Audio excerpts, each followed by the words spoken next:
insyaallah kita akan mempelajari ilmu tauhid. Ilmu tauhid salah satu daripada ilmu fardu ain, ya. Ilmu fardu ain atas diri kita.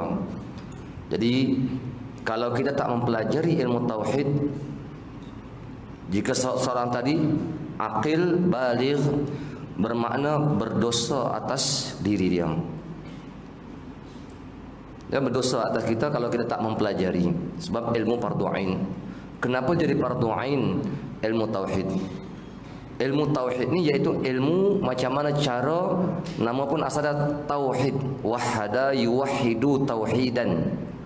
Kalau dalam istilah bahasa, wahada yuwahhidu tauhidan. Tauhid itu mana mengesahkan Allah Taala. Jadi Allah Taala ni sebelum kita masuk kita terangkan dulu. Allah Ta'ala ni sebelum Allah Ta'ala jadikan makhluk, ya, sebelum Allah Ta'ala jadikan makhluk, Allah Ta'ala tu kanzan makhfi nama dia. Kuntu kanzan makhfiyan fa ahbabtu an u'rafa fa khalaqtul khalqa liya'rifani. Adalah aku satu ketika dahulu satu perbendaharaan yang tersembunyi. Aku suka bahawa aku ni dikenal. Allah Ta'ala kata, aku suka aku dikenal. Fakhalaqtul khalqa, maka aku jadikan makhluk. Untuk apa aku jadikan makhluk? Liya'rifani, supaya mereka mengenal akan daku. Jadi Allah Ta'ala jadikan makhluk, jadikan kita insan, jadikan jin dan manusia ni untuk Allah Ta'ala nak memperkenalkan diri dia. Sedangkan Allah Ta'ala ni zat. Zat mana diri, ya? Zat atau diri yang tak boleh kita nampak. Nak nampak tak boleh, nak pegang pun tak berasa. Sebab dia bukan jirim. Jadi macam mana? Macam mana kita nak mengenal Allah Subhanahu Wa Taala? Nak mengenali Allah Subhanahu Wa Taala tu macam mana? Jadi Allah Taala ni sebagaimana Nabi ada sebut dalam satu hadis, tafakkaru bil khalqi la tatafakkaru bil khaliq. Berfikir oleh kamu pada makhluk, jangan kamu fikir masalah khalik. Khalik tu mana? Yang mencipta. Macam mana? Zat Allah Subhanahu Wa Taala tu macam mana? Jangan. Dia tak akan dapat. Akal kita tak akan dapat berfikir. Jadi macam mana kita nak mengenal Allah Taala? Itu yang cerita kita nak mengaji tauhid. Mengenal Allah Subhanahu Wa Taala ni melalui sifat dia. Disuruh kita mengenal Allah Taala melalui sifat dia. Bukan nak cari zat Allah Subhanahu Wa Taala. Jangan fikir zat Allah Taala. Ini yang dihimpunkan 20 sifat. Ulama himpunkan 20 sifat supaya mereka kenal Allah Taala melalui sifat. Contoh nanti kita akan belajar kan adanya Allah Subhanahu Wa Taala. Allah Taala tu ada kan, kita kata wujud. Ada Allah Ta'ala, macam mana ada Allah Subhanahu Wa Ta'ala? Ada Allah Ta'ala ni pada pemikiran. Pada pemikiran, bukan pada pandangan. Pandangan kita biasa nampak. Siapa biasa nampak Allah Ta'ala kafir? Pada pemikiran kita kalau orang tanya, ada tak Allah Ta'ala? Ada. Boleh fikir ke macam tu dia kata? Orang akan tanya, adakah benda macam tu? Itu yang Imam Abu Hanifah bila berbahas dengan Dahri tanya, Tuhan kamu ada tak? Dia kata ada. Buktikan ada Tuhan kamu. Dia jawab macam senang ya. Jawapan dia ada pada air susu ni, dia kata. Atau kita ambil mudah bahasa santan lah. Jawapan dia ada pada santan ni. Yakin tak dalam santan tadi ada minyak? Dalam santan ada minyak tak? Yakin tak? Ada kan? Tapi boleh tengok tak minyak? Tapi yakin tak ada minyak? Yakin. Mana bukti kata wujudnya minyak? Diri air santan tadi pembuktian sebagai kata wujudnya minyak. Tak percaya, masak. Betul tak? Itu yang kita kata, yang minyak kalau kita kata ni santan. Yang minyak ni dalam pemikiran kita sahaja. Nampak tak nampak pun minyak dalam santan ni. Tapi yakin tak kata ada minyak dalam air santan ni? Yakin. Tak percaya, masak.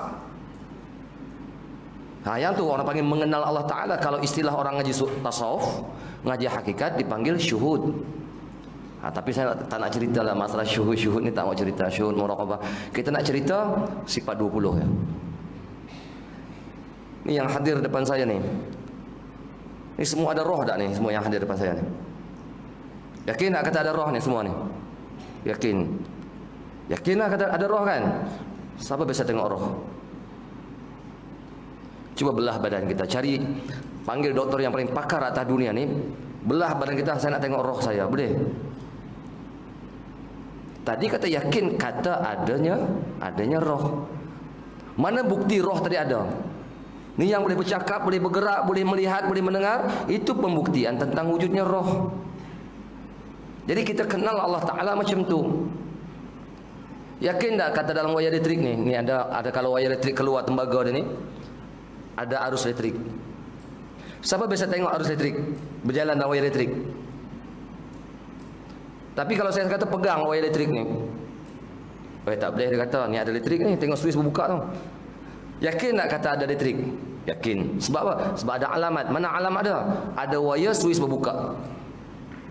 Ada wayar suis berbuka tadi, itu pembuktian tentang wujudnya arus elektrik. Itu keyakinan kita dengan Allah Subhanahu wa taala. Pandang kepada makhluk, pandang kepada makhluk, seluruh makhluk alam semesta ni, yakin pembuktian makhluk ni, hatta diri kita, sebagai pembuktian tentang wujudnya Allah Ta'ala. Yang tu boleh faham ya? Saya nak cerita, Allah Ta'ala ni jangan cari zat Allah Ta'ala. Yang disuruh kita mengenali sifat Allah Subhanahu wa Ta'ala. Itu yang ulama ijma' sepakat ulama mewajibkan kita ni mempelajari sifat 20. Siapa tak belajar sifat 20, hari-hari sedut nafas, tarik nafas, lepas nafas tu berdosa sentiasa. Berdosa. Sebab benda apa? Sebab benda ijma'. Oh, saya dah belajar sifat 20 Ustaz dia kata, tapi saya tak faham. Itu cerita nombor 2. Fardu ain kita dah lepas dah. Alayyal qiraah wa 'ala Allahil futuh. Atas saya baca sahaja. Nak bagi faham itu Tuhan. Bukan saya boleh bagi faham, tuan-tuan. Saya tak boleh bagi faham. Saya bercakap, saya baca sahaja. Yang penting belajar. Faham?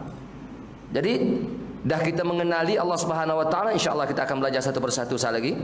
Dah kita belajar satu-satu sifat, di hujung nanti kita akan mempelajari makna la ilaha illallah. Di mana-mana kitab tauhid pun bila kita belajar di hujung kitab ataupun di permulaan kitab, dia akan cerita makna la ilaha illallah. Itulah natijah ataupun natijah kesamana hujung jatuh. Maksud matlamat kita nak belajar memahami makna la ilaha illallah. Sebagaimana dalam muqaddimah saya tadi kata, afdalu ma qultu ana wan nabiyyuna min qabli qaulu la ilaha illallah.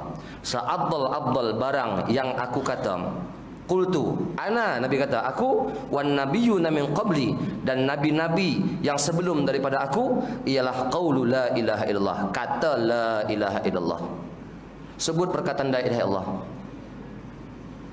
Jadi sebut perkataan la ilaha illallah ni, adakah setakat sebut? Nabi kata apa? Man kana akhiru kalamihi la ilaha illallah dakhalal jannah.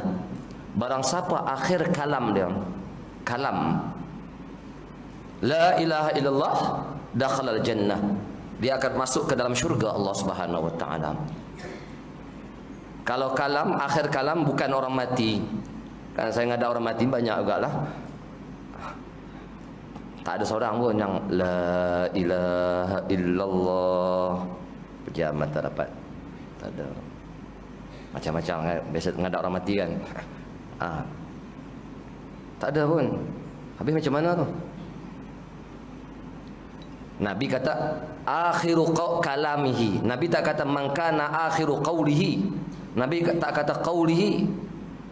Barang siapa akhir kata. Kalam tu di mana kalam? Innal kalama la fil fuad wa innama ju'ilal lisanu alaihi dalila. Sesungguhnya kalam tu la fil fuad, dalam hati. Dijadikan lidah ni, kita kata lidah ni sebagai bukti benda di dalam hati. Lidah ni pembuktian benda yang dalam hati kita. Jadi maksud saya sini, jangan pandai sebut la ilaha illallah, tapi kita tak memahami maksud la ilaha illallah. Oh, rugi. Jadi maksud kena faham maksud la ilaha illallah. Apa Nabi di belakang, insya-Allah petang nanti kita akan cerita makna la ilaha. Itu yang paling penting. Belah petang, pagi ni tak ada. Tengok Ahmad bin Hanbal ketika hampir ajal. Ahmad bin Hanbal ketika hampir ajal, nampak tu guru dah nazak ni, anak murid pun ajarkan la ilaha illallah, ajar. Ahmad bin Hanbal jawab apa? Tidak, dia kata. Tidak. Ajar, terkejutlah anak murid, kenapa tu guru kita ni? Ajar lagi. Dia kata tidak, tidak. Semua kata tidak. Tapi Allah Ta'ala bagi sedar balik dia sebelum dia meninggal. Allah Ta'ala bagi sedar balik. Ketika sedar tu murid dia tanya balik, Tuan Guru, dia kata ketika tadi kami nampak Tuan Guru dah nampak nazak sangat, kami ajarlah la ilaha illallah, tapi Tuan Guru menafikan ada apa masalah? Jawapan Ahmad bin Hanbal, dia kata, aku bukan menafikan apa yang kamu ajar. Aku yakin, aku dengar, aku terima, dia kata. Tapi ketika kamu ajar aku kalimah la ilaha illallah, ketika tu iblis datang mengganggu aku supaya iman aku rosak. Yang aku nafikan perkataan iblis. Yang aku nafi itu perkataan iblis, bukan perkataan kamu. Jadi kalau kita fikir balik, siapa dia Ahmad bin Hanbal? Sahibul madhab. Awak sahibul madhab, ada madhab dia sendiri. Martabat dia mujtahid mutlak. Tahu? Boleh istinbat hukum daripada Quran dan daripada hadis. Keluarkan hukum daripada Quran, keluarkan hukum daripada hadis Nabi. Setara dia macam tu punya hebat. Mazhab, ada mazhab sendiri, dia kena lagi.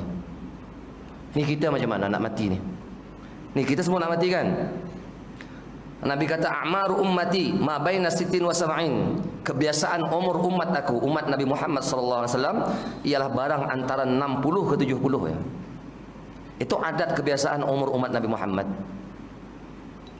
Ada yang 80 pun 90 tak mati dia ada. Tapi adat kebiasaan 60 tu tenggelam matahari maghrib. Sepatutnya jangan sampai roh kita ke ghargharah. Ni ghargharah lubang bawah halqum kita ni, masih lagi kita tak memahami makna la ilaha illallah, pengertian la ilaha illallah. Sebab kita akan mati. Apa persediaan kita nak menghadap Allah Subhanahu wa taala? Al-umur bi khawatimiha. Segala pekerjaan ni pandang kepada sudah kita. Mati kita nanti. Ya. Bukan kita hebat, kita kaya, kita apa semua di atas dunia dah sempurna hidup kita. Yang ni tempat ujian. Jadi kita nak balik, nak menghadap Allah Ta'ala. Mudah-mudahan hari ini kita belajar pahamkan sifat 20. Walaupun cara ringkas, sebenarnya kita ni ringkas sangat. Walaupun cara ringkas, dengar apa yang perlu catat. Dan paling penting di belakang nanti, pahamkan makna la ilaha illallah. Tapi belah petang nantilah insyaAllah. Ikut sampai habis. Sebab kita kalau ngaji sekedar tak nampak. InsyaAllah boleh. Itu sebagai penjelasan lah. Jadi kita masuk dalam kitab